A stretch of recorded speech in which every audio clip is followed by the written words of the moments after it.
Now we will move to the panel discussion. The topic is low back pain, myths and reality. I would like to call our worthy panelists on stage. Dr. Gohar Afshan, Professor of Anesthesia Department, Aga Khan University Hospital. Please come on the stage and have a seat.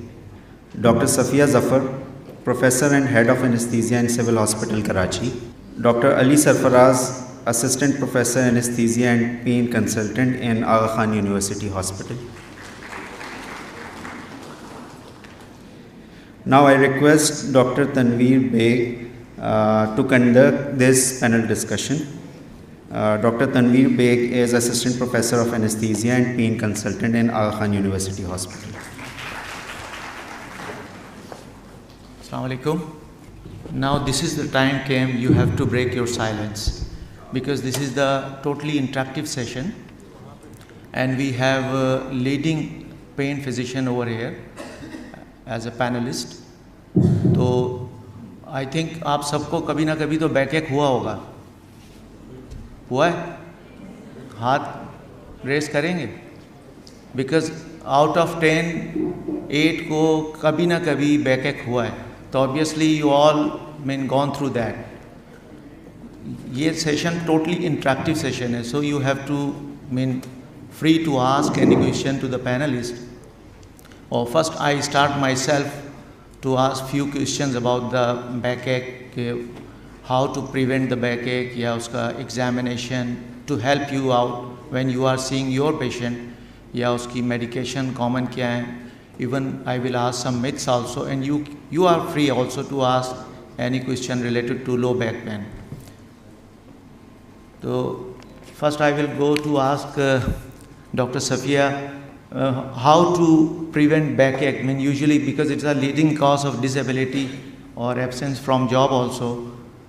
तो कुछ हम बताएंगे क्या क्या कर सकते हैं जिससे हम प्रिवेंट कर सकें बैकएक को.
वॉलेट होते हैं आप लोग के, वॉलेट वो एक साइड पे वॉलेट को ऐसे टेढ़े हुए बैठे होते हैं, जब टेढ़े हुए बैठे होते हैं तो these things are important to prevent pain.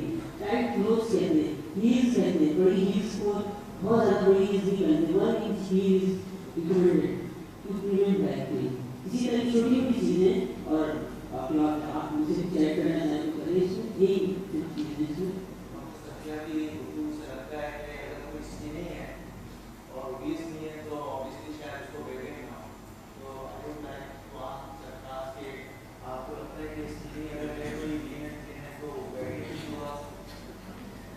Actually doctor Safia ने वो इसी की एक फैक्टर बताया, और उसके अलावा जितने फैक्टर वो सब तरह आए होते हैं। तो ब्रैकेट के लिए सिर्फ मोटा होना जरूरी नहीं है, तो वो भी हो सकता है। और जो भी प्रिवेंटिव फैक्टर्स बताए गए उसका अगर हम इस्तेमाल करें डेफिनेटली लाइफ में तो वी कैन प्रिवेंट। अभी प्रिवेंशन की बात करनी सिर्फ डॉक्टर सफिया, ये आप आगे बढ़ें। बिल्कुल हो सकता है, रिलेशन जरूर है, वजन से रिलेशन का जरूर है, बिकॉज हमारे स्टैंडर्ड जो रहा है वो हमारा सबका एक जैसा है। अब इसमें चाहे 50 किलो डाल दें, चाहे 100 किलो डाल दें, ओवर एंड अबव चाहे 185 किलो डाल दें, ऑब्वियसली जिसका वजन एक एप्रोप्रिएट स्टैंडर्ड के हिसाब से होगा तो उसको वो गेन कर देगा। पर अगर कंटिन्यूसली आप जंक फूड खाते और पिज्जा और बर्गर और बिरयानी खा के अपना वेट बढ़ते जाएंगे, इस सेंटर वेट बन गया आपका, तकरीबन 25 साल की एज तक वो फिक्स हो जाएगा।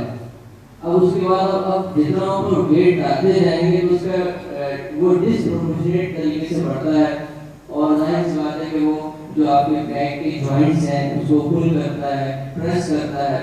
और वी ऑल नो कि एज के साथ साथ आफ्टर 60 इयर्स ऑफ एज हमारी स्पाइन जो है वो उसकी डिस्क हाइट कम होती रहती है, और जैसे हाइट कम होती है आपने देखा होगा कि बच्चे जब बड़े होते हैं तो पेरेंट्स से बड़े हो जाते हैं, पेरेंट्स की हाइट ऐसे ऐसे कम होती है और बच्चों की बड़ी होती है। तो that is because of the dehydration of the intervertebral disc, जो कि तकरीबन 25% हाइट में कंट्रीब्यूट करती है। तो बड़ों की स्पाइन मुड़ जाती है और झुक जाते हैं। तो अब इस पर आप वेट भी ऐड कर देंगे तो जाहिर है कि it will have greater effect and will cause pen.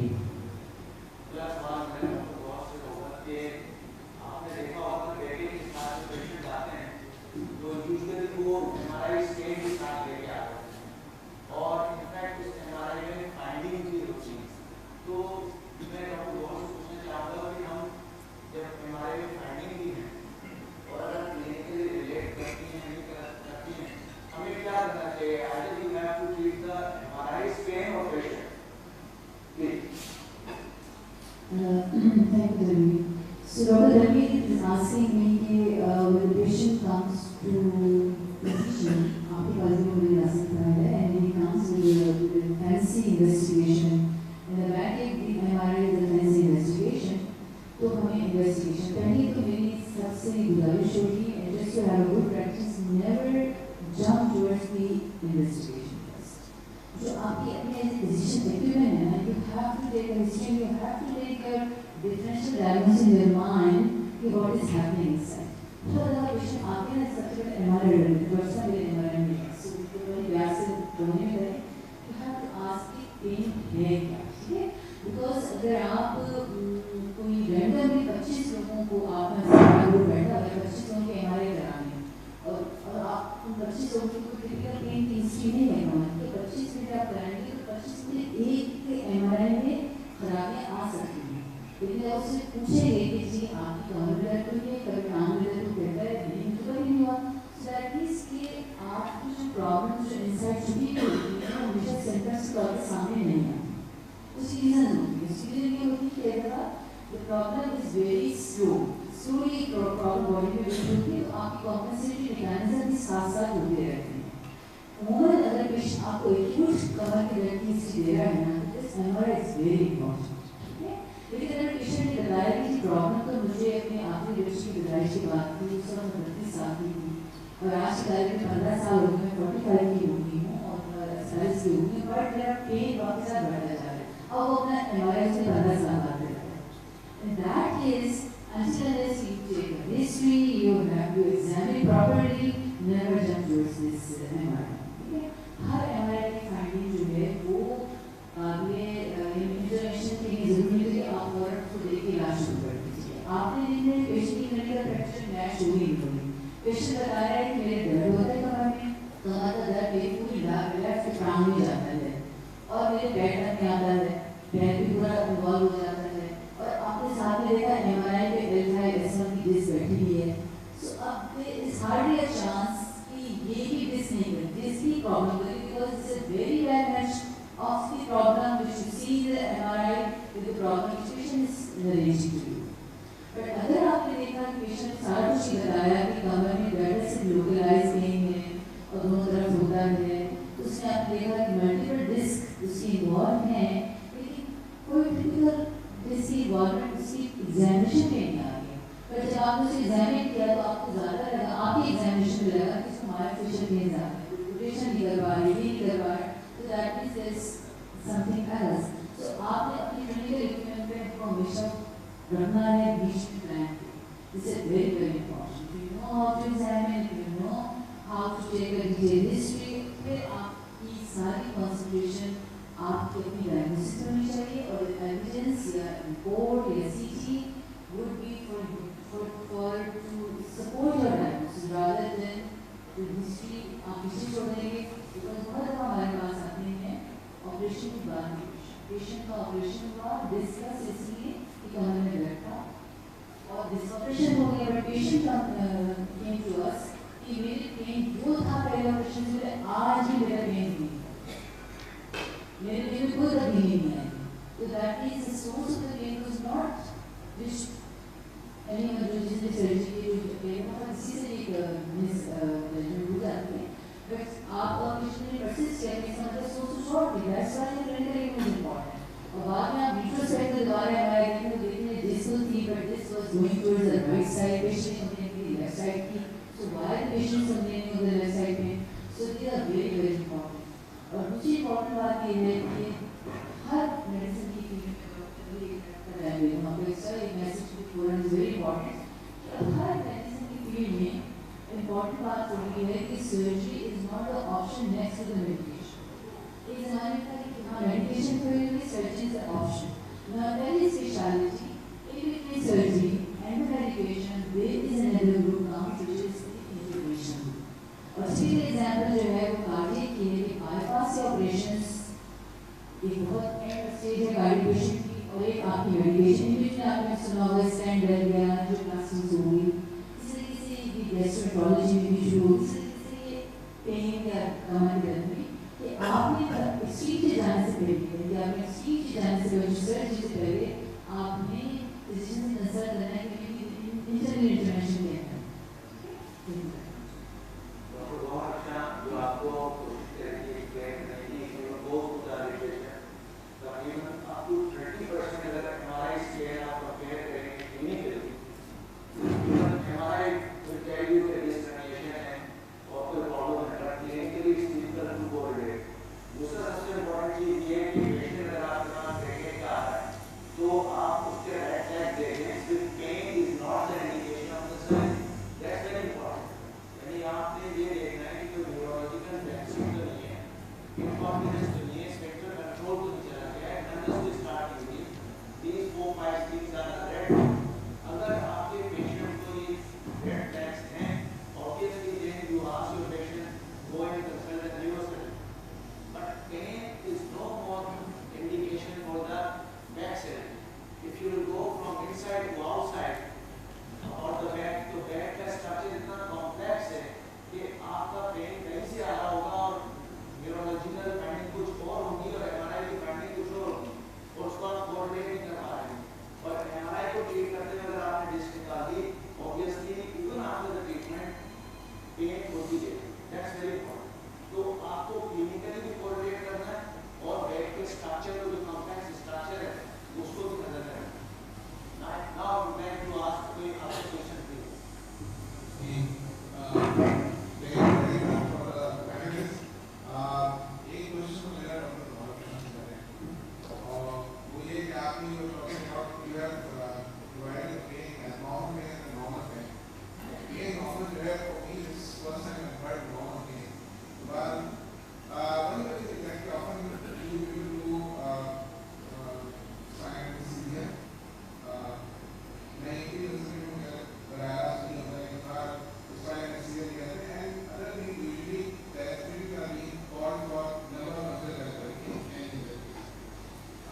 अच्छा, एक तो जो आपने बताया कि स्पाइनल के बाद अक्सर पेशेंट करते हैं तो अक्सर को करना नहीं चाहिए, ठीक है, क्योंकि आपने ट्रॉमा को करना होता है, आप मीडिया का ट्रॉमा से बोलना है, आपको कोई एक डेड बॉडी पेशेंट लगाते हैं ना तो एक दो दिन तक ही होता है, दबाने में दर्द हो सकता है, मसल का।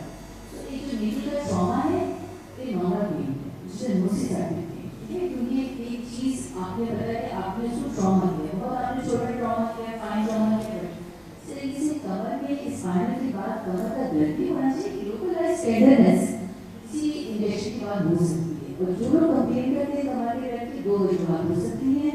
एक तो वजह ये हो सकती है कि बिकॉज ऑफ जो भी व्हाटएवर रीजंस हो सकता है उसको मल्टीपल अटैक्स हुआ है, मल्टीपल ट्रॉमा हुआ हो, जस्ट कुछ दैट सीएसएफ और एनपी, ठीक है।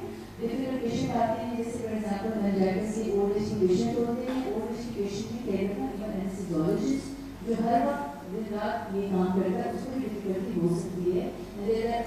अदर ऑप्शंस या पैरेंटल अप्रोच से जाएं, जो न्यूरोलॉजिस्ट या कोई और फील्ड में एलपी करते हैं उनकी सर्जरी इस नंबर की सर्जरी नहीं, because they not everyday they are doing LPs. और कई तरह की बातों का हम ख्याल रखते हैं कि बहुत साइन मीडियम वो बच्चे 47 एज के वो रिड्यूसर चार्ज से करें लोकल लगाएं वो भी डिफरेंट होती है। तो कमर की जो मैं जवाब देना चाहूँगी कि कमर के दर्द के बाद लोकली पेन होना ऐसे जैसे डेल्टॉइड या आपने बेड इंजेक्शन लगाया और दोबारा से दर्द होता है, which is a normal pain because you traumatize that area even by बारीक विजिट, ठीक है, this is not abnormal pain, ठीक है। और जो अगर ज़्यादा से कमर का दर्द हो रहा है तो या तो उस दर्द की सोची समस्या है और ये भी हो सकता है कि पेशेंट है डिफिकल्ट एनाटॉमी और पेशेंट ऑलरेडी कुछ वल्नरेबल होते हैं, उसको बैक की पहले भी होगा मसल स्पाज़म, मसल वीक हो गया, मसल स्पाज़म नहीं होगा because of positional infection, but spine का डायरेक्ट ताल्लुक कमर से एक ही बात जिसकी बात बहुत लग रही है सारी बातें बहुत इंपॉर्टेंट है और जिसकी बातें ये तो थोड़ा सा ऐड करना चाहूँगी कि ज़्यादातर इस तरह के पेन में आप बताइए कि सीजर की बात होता है, सीजर के बाद जब फीमेल होती है तो या ठंडे की बात हो सकती है, इसमें सीजर वाले पानी को तो यही समझाना है कि देखो तुम्हारी नींद पूरी नहीं हो रही है, बात तो जैसे बच्चे के साथ में बार बार रीड करना है, जो उसका पॉस्चर होता है बैटरी रीड करने का बहुत सही नहीं होता है, उसकी वजह से भी देख जाते हैं सिखाना पड़ता है कि आप बैटरी को एक भी रीड करना नहीं है रोज में क्या रखे भी होता है, उसका पॉस्चर सही है, ये चीज़ें जो कि सारा एग्जाम साइन कर जाता है। दूसरी चीज़ ये कि जब उनको साइन कर रहा होता है सर्जरी हो जाती है तो शिफ्ट कर रहे होते हैं तो अपर हाफ ऑफ बॉडी पूरा इंटैक्ट होता है, मोटर टोन होती है, इसमें लोअर हाफ ऑफ बॉडी में मोटर टोन नहीं होती है, उसको ये उनको शिफ्टिंग इज वेरी इंपॉर्टेंट, क्योंकि अगर आप मोटर नहीं होता आपको इतना समझ नहीं आएगा, लेकिन जब शिफ्ट आ रहे होते हैं तीन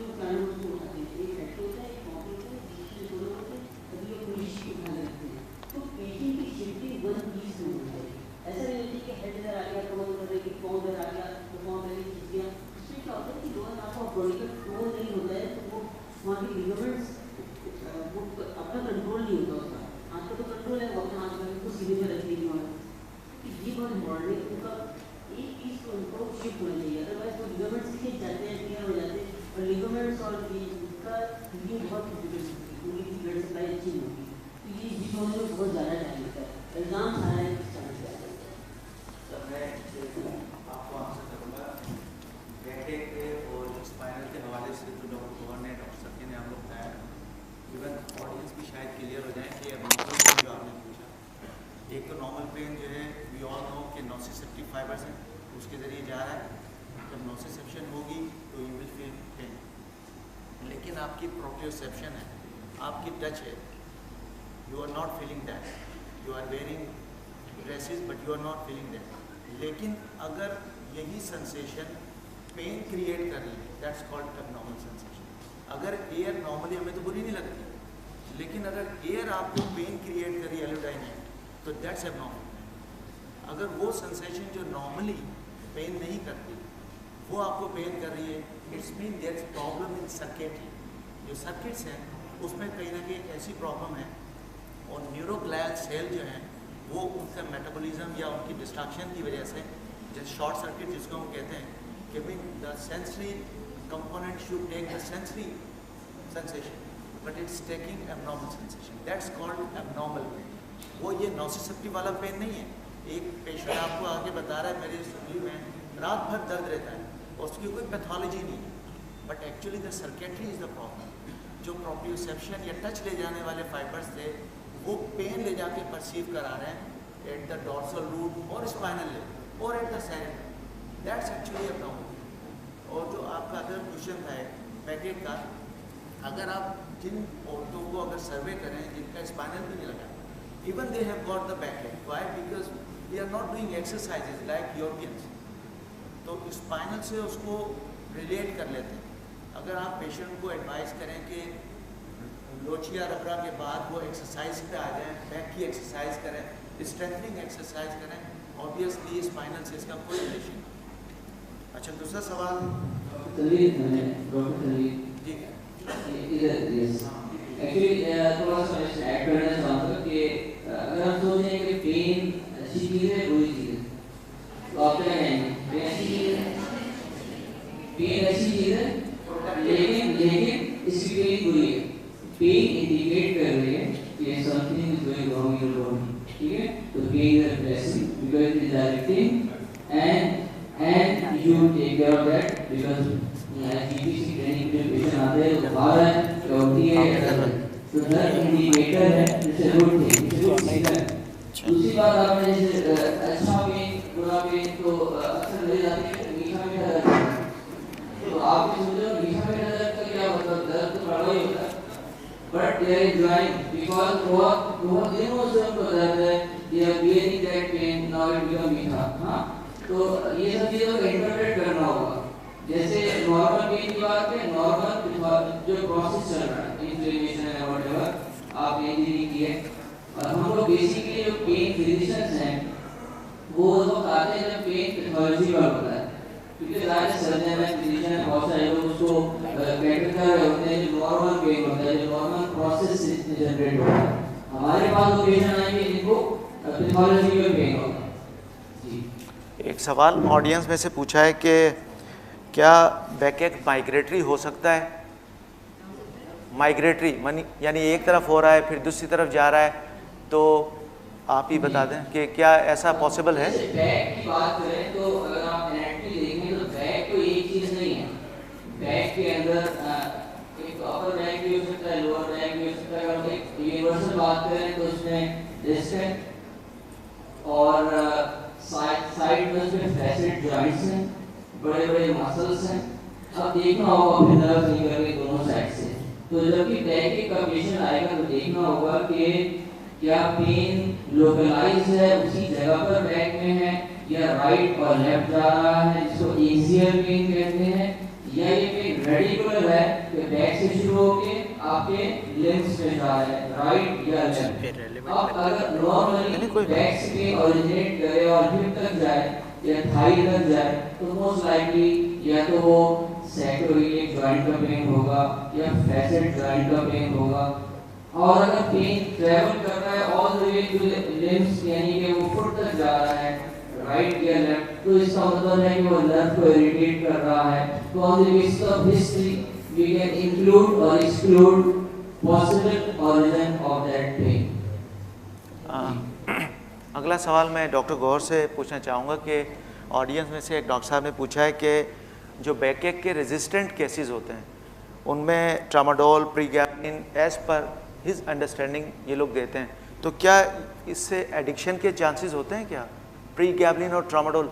दूसरा मैं ये पूछना चाहूँगा कि क्या रेजिस्टेंट केस में आप क्या रिकमेंड करेंगी? बैकएक के पेशेंट आते हैं और वो नॉर्मल जीपीज़ के पास आ रहे हैं, ये ट्रीटमेंट दे रहे हैं, अब वो ठीक नहीं हो रहा है, तो क्या ट्रीटमेंट प्लान ऑफर करें हम?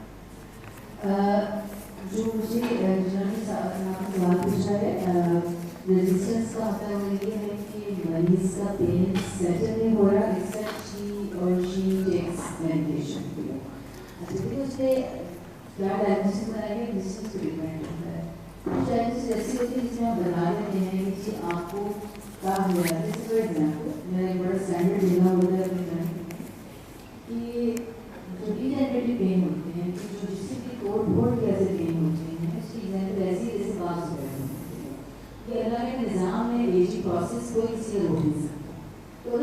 तो प्रोसेस एजिंग प्रोसेस जो है की वजह से दर्द है कि जैसे बाल से दर्द हुए तो कुछ नहीं थोड़ा खराब तो हमारी दर्द की जनरेशन भी हुई है, तो उसमें आपको कोई दवाई से चुनाव करना पड़ेगा। वैसे ही जैसे किसी को डायबिटीज हो जाती है तो उसको एंटीडायबिटिक खानी है, किसी को हाइपरटेंशन अच्छे हाइपरटेंसिव खाना है, और फिर डीजेनरेटिव पेन है, इसको एजिंग का पेन है, तो उसको कोई ना कोई दवाई करनी है, चाहे उसमें फिजिशियन का इनपुट हो कि ऐसी सिंपल एनालिसिस चुने क्योंकि उसको चलाते रहते रहना है।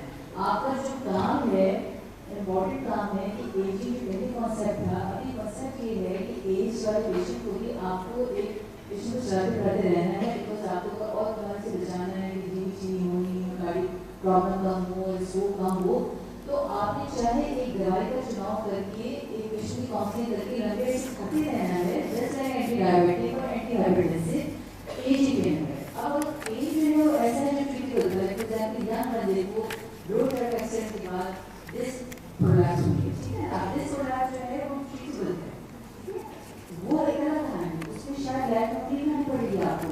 अगर आपको 3 महीने का पीरियड गुजर गया जिसमें आपने कंजर्वेटिव मैनेजमेंट की, फिजियोथेरेपी करवाई और आपने उसके बाद जो रेडिएशन लगाया जिस पर, तो patients should be settle down after 3 months time और 4 months टाइम। उसके बाद वो पेशेंट वल्नरेबल तो है, वो ज़्यादा है कि कभी भी वाला आ सकता है, पर जो कॉन्स्टेंटली खानी पड़ेगी।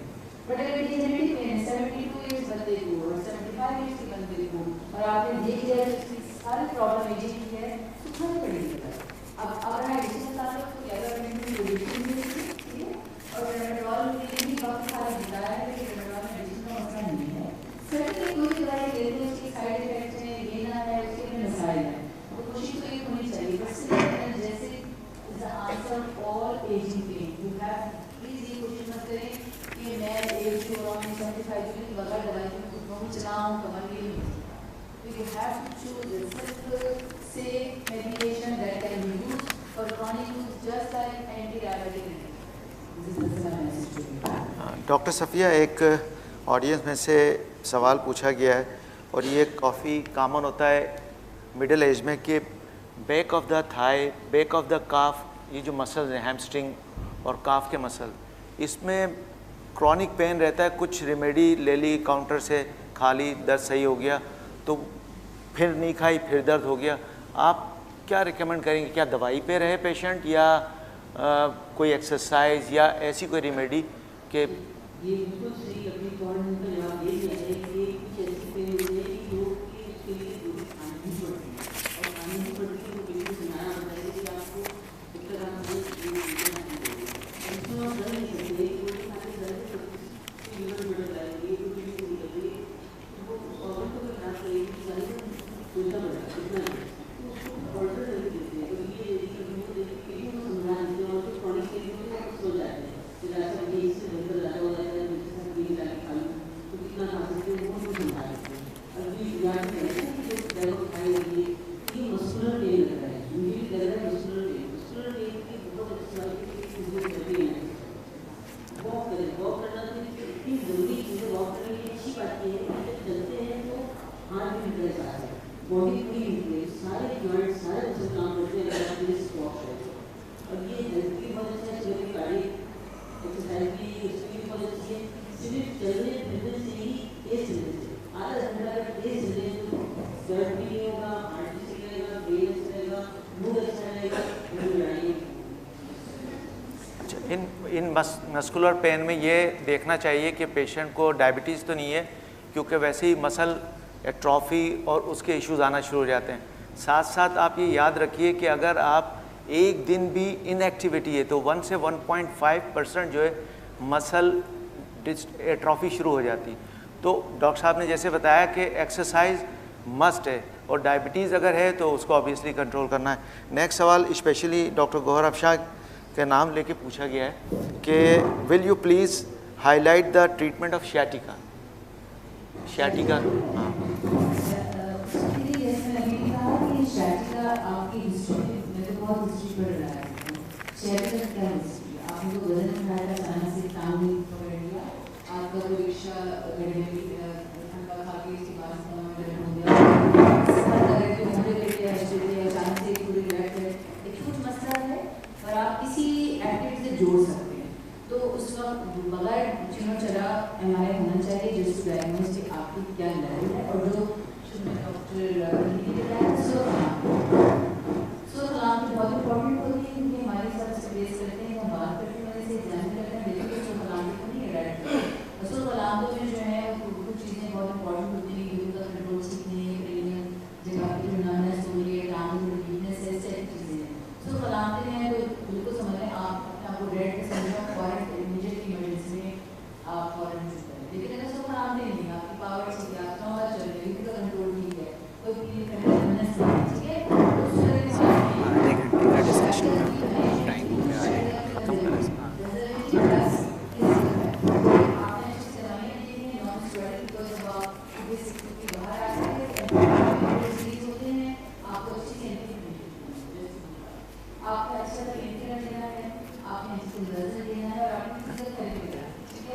तो और ले लें सवाल हैं?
डॉक्टर सरफराज, ये बड़ा कॉमन सा क्वेश्चन है। जो कंप्यूटर ऑपरेटर्स होते हैं ये 8-8, 9-9 घंटे कंप्यूटर के सामने एक ही पोस्चर में बैठे रहते हैं। व्हाट वुड यू रिकमेंड कि वो बैक भी ना हो और ऑब्वियसली वो जॉब भी नहीं चेंज करना चाहते और जॉब से छुट्टी भी नहीं करना चाहते? जी, ये तो रिगार्डिंग पोस्चर डॉक्टर सफिया ने बहुत क्लियर बताया कि ज़ाहिर है कि पोस्चर से रखना होगा। ऐसे पेशेंट बैक के साथ भी आते हैं, सर्वाइकल पेन, नेक पेन के साथ भी आते हैं।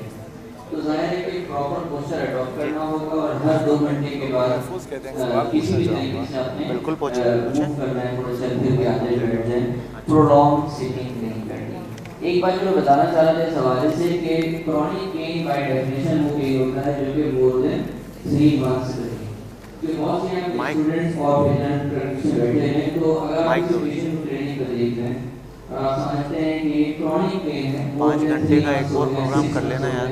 तो प्रॉपर हिस्ट्री लें, इवैल्यूएट करें और ठीक है आप फर्स्ट टाइम आप मैनेज करें। बट अगर आप समझ रहे हैं कि ये पेन न्यूरोपैथिक है, इसकी बताई कि बर्निंग पेन है, शूटिंग पेन है, ऐसा लगे कि जैसे कीड़े चल रहे हैं पैर में, पैरासीजिया हो रहा है या एरोडीनिया हो रहा है, touch is causing pain, air season change होता है तो पेन बढ़ जाता है, कपड़ा टच हो रहा है तो पेन हो रहा है, तो these are sort of neuropathic pain. तो kindly refer such patient to the pain physician. हर बड़े इंस्टीट्यूट में पेन फिजिशियंस हैं, पेन क्लिनिक हो रही है, खाने में भी हम लोग कर रहे हैं, सिविल में भी हो रही है, जिना में भी होती है, तो मुख्तलिफ पेन फिजिशियंस हैं, उनको काइंडली रेफर करें। ये ना कहें कि आपने ऐसे ही जिंदा रहना है, तो काइंडली इसको रेफर करें। जी। अस्सलाम वालेकुम। डॉक्टर महफूज आलम कहते हैं, मैं रूमेटोलॉजिस्ट हूँ, इसलिए मेरा हर मरीज दुखता है। मुझे पूछना ये है कि इस पूरी डिस्कशन में मैंने फाइब्रोमाइल्जिया का जिक्र नहीं सुना। जानना ये चाहूँगा कि मैं अपने फाइब्रोमाइल्जिया के मरीजों को कब आपके सपोर्ट कर सकता हूँ, जो मैं काफ़ी परेशान रहता हूँ। अच्छा जी, फाइब्रोमाइल्जिया जो है अगर आपने डायग्नोसिस कर ली है तो नॉर्मली वो ही ऑफर्ड फाइब्रोमाइल्जिया हम उसको कहते हैं कि देखिए जी मैं तो एक हफ्ते एक ड्रग लगा सकती हूँ, ठीक है। आई नो आपको फाइब्रोमाइल्जिया है, सवाल तो बढ़ते जा रहे हैं थोड़ी क्या चीज़ आपको सबसे ज़्यादा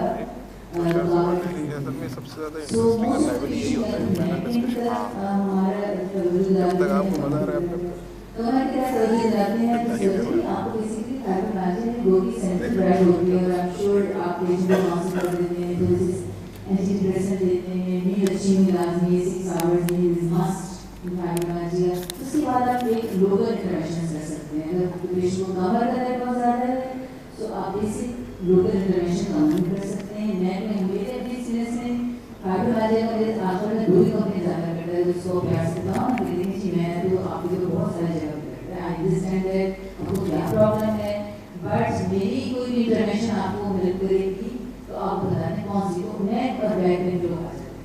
तो फिर certainly we have a simple nerve block जो हम गवर्नमेंट लगाते हैं, तो जिसके बारे में बताते हैं कि एक था sudden relaxation of that muscle group उनको ब्रेक देता है। आपकी चाहे वो नेक की हो चाहे वो कमर की हो, जैसे आप सेंट्रल ब्लॉक लगाते हैं तो एक आपका सेंट्रल ब्रेक प्लेट को मिल जाता है। मेरी कहती दोबारा सेंट्रल ड्राइव रीजन अगर दोबारा आ सकता है, बट जो ब्रेक होता है उससे पेशेंट मोटिवेटेड हो जाता है, उसमें दोबारा जो है जान जाती है, चलना फिरना बेहतर हो जाता है। तो again the increase blood flow is the answer. और इंक्रीज ब्लड फ्लो आप समझ लें कि जिसने जिस जगह में इंक्रीज ब्लड फ्लो नहीं किया ना उस जगह का ब्लड कभी ठीक नहीं होगा। सो जो फिजिकल थेरेपी वाले डॉक्टर हमारे यहाँ बैठे हैं, मैं समझती हूँ the role currently is for recurrence. लेकिन मैं कहीं भी करूँगी उसको मैनेज भी करूँगी, लेकिन हमेशा मैं इसलिए कहती हूँ कि अगर आप दोबारा मेरे पास नहीं आना ना तो मेरी हाइड्रेशन की तरह आपको जाना है। So the recurrence is very very important. Recurrence strategy is very important part of the management in time management. वो तो है, पर रिकरेंस आपको सब समझना है, कैसे ब्लड फ्लो बढ़ाना है। फाइब्रोमाइल्जिया में फिजिकल एक्टिविटी, कभी मुझे याद है कि इंग्लैंड के प्रोटोकॉल में फाइब्रोमाइल्जिया से उसको लिखा था स्विमिंग इज मस्ट। स्विमिंग हमारी ऐसी एक्सरसाइज की दुनिया एक बॉडी का मसल मूव होता है। अब हमारे यहाँ हम ये कहते हैं स्विमिंग इज मस्ट फाइब्रोमाइल्जिया, तो हमारे स्विमिंग पूल लेना हमारे ये स्ट्रीट है कुछ है, तो हम यहाँ पे कहते हैं कि देखिए आपने तो बस समझने वॉक क्लास में करनी है, अगर नॉर्मल पेशेंट में हफ्ते में 5 दिन 3 दिन कहते हैं तो कहते हैं आपको समझ नहीं आएगी। So this is the way fibromyalgia जो है आगे कुछ नहीं। Thank you doctor Safia. बैकएक की रिलेशनशिप स्लीप पैटर्न और चेयर पे क्या क्वेश्चन रखें, यूजुअली क्या रिकमेंड करेंगे आप?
दो चीज़ें मैं आपके गोशे गुजार करूं और फिर हम क्लोज़ करेंगे प्रोग्राम को कि बैक एक में याद रखिएगा कि एक तो एक्सियल बैक पेन है और एक लेटरल और पैरामीडियन टू दैट है।